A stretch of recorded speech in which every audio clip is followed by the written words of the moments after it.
Protests against COVID restrictions took place in cities across Europe on Saturday. In the Netherlands, thousands marched through the city of Utrecht. The government imposed a partial lockdown in the country 3 weeks ago, and one of the unpopular restrictions includes bars, restaurants and public venues closing at 5 p.m. Around 1,200 police officers were deployed in the Austrian capital. Several arrests were made for resisting state authority. Roadblocks were broken and pepper spray used. 2 police officers were injured. Protesters also demonstrated in Barcelona against the introduction of COVID-19 passports in the Spanish autonomous region of Catalonia.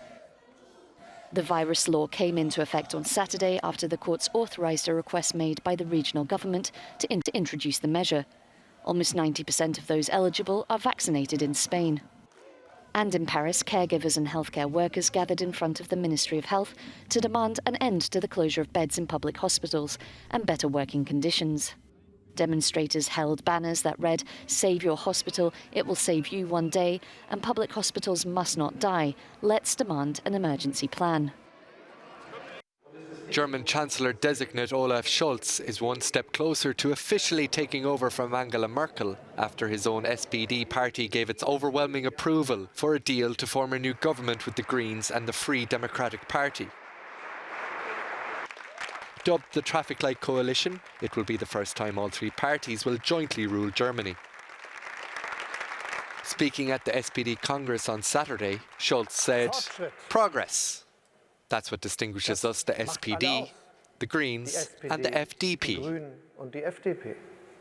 And that also distinguishes us from others who sit on the opposite benches of the German Bundestag, seeing that we have ideas, that we actually want to see them through." Although now understood to be just a formality, Scholz faces 3 more votes before he can take over as Chancellor. Green Party approval, FDP approval and the German Parliament approval.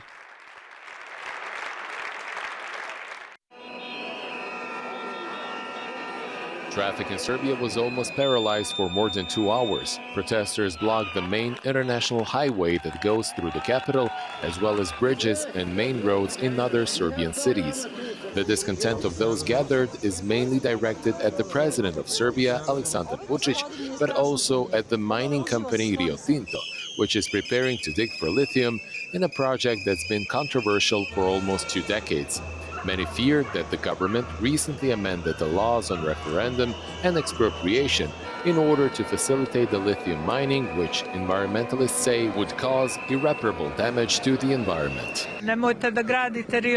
Don't build Rio Tinto. Don't poison my children and my grandchildren. To whom are we leaving this country? I love this country very much, and I'm here to defend my children and my grandchildren, and the country. It doesn't matter who is in power. It doesn't matter who makes the decisions. Only the environment matters. And we really don't want this. This is just a civil uprising against what is happening.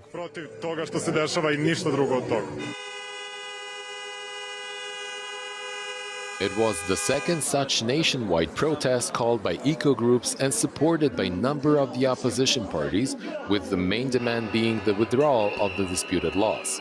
Last Saturday, the protesters skirmished with police, and in one town, unidentified masked men attacked them with sticks and hammers.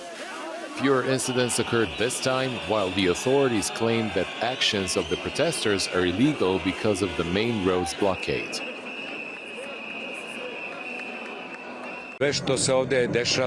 Everything that is happening here is against the law, and above all, what the authorities are doing. So the blockade of highways is as illegal as the law on expropriation and on the seizure of private property. So no one would go crazy to block highways all over Serbia if there was a law. All this is caused by one absolute lawlessness that this government is implementing. We have come to stand up, together with the citizens, against everything that is happening in our country. I think the reasons for this protest are dissatisfaction with how Serbia is developing and how the regime of the Serbian Progressive Party is behaving and governing. This is one of the most important traffic points not only in the capital, but also in the country. The demonstrators who were here today said that they will be here every weekend until their demands are met. Stefan Goranovic, Euronews, Belgrade. There was a loud explosion close to Iran's main nuclear facilities on Saturday. Iranian state media were quick to explain that it was part of a controlled test. According to sources close to the country's security forces, an air defense missile was fired and exploded in the sky as part of a rapid reaction test. The explosion and the flash of light were reported in Badrud, some 20 kilometers from the Natanz enrichment facilities that are located in central Iran. Authorities say that no damage was caused to the area by the air defense drills. However, the Natanz nuclear facilities have previously been the target of sabotage attacks. Iran has blamed Israel for the last two. Israel regularly threatens Iran with military action, saying it won't allow Iran to obtain nuclear weapons. As part of his 5-day tour of Cyprus and Greece, Pope Francis returned to Lesbos on Sunday. His last visit to the island was in 2016, during the early years of the migration crisis. Part of his Eastern Mediterranean tour is aimed at drawing attention to the suffering of migrants and refugees. He even declared that Europe is torn by nationalist egoism on the matter. Many refugees welcomed his visit. I have this kind of feeling to welcome Pope on this island. It's going to be very good hope for the refugees inside the camp. Even they are Muslim, even they are Christian, for all of us, it is a very, very good thing. And we believe that when the Pope will leave and the situation of refugees' life inside the camp will change, and it's going to be better, much more than now. This refugee says the Pope's visit is very important, especially for those who have spent already 2 years on the island of Lesbos. During his meeting with the Archbishop of Athens, Francis brought up the problem of migration and solidarity. The 84-year-old's visit to the Greek capital on Saturday was the first by a pope since John Paul II in 2001. His trip is also focused on improving recently mended ties between the Vatican and Greek Orthodox churches.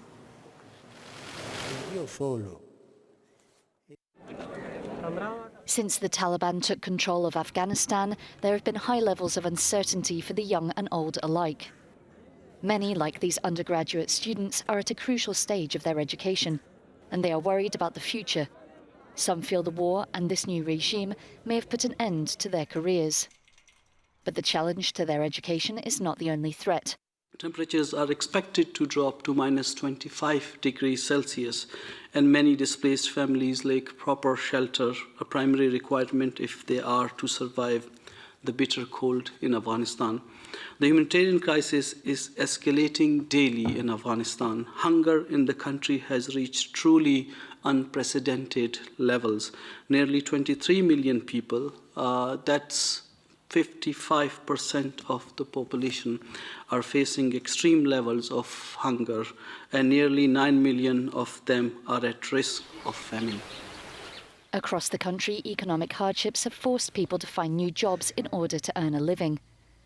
In Kandahar, some people have even turned to harvesting opium poppies. This man says he used to get up early in the morning to earn some money for his parents. Then he went to school for half a day to prepare for his exams. Now he says the situation has changed and he can't earn enough, so he's growing opium poppies. The United Nations Refugee Agency has urged for much more support for the tens of thousands of people displaced in Afghanistan in 2021. In 2013, a mountaineer taking on their arduous journey up Mont Blanc stumbled across a treasure that had been hidden underneath the snow and ice for decades. He found a box of precious stones linked to a 1966 plane crash on the mountain. The mountaineer discovered a box of treasures, including other goods, and we are about to open it and go through it now. Establishing ownership of the finding has been an ongoing issue. Lacking any claim after 8 years, the law states that half of the treasure goes to the discoverer, and the other half goes to the state. And on Friday, that deadline was passed, and the mountaineer was informed that he would be receiving his share, estimated to be worth €150,000. Wishing to remain anonymous, the mountaineer said, "I didn't believe it would happen. It's really too much. I'm going to put it into an account without going overboard."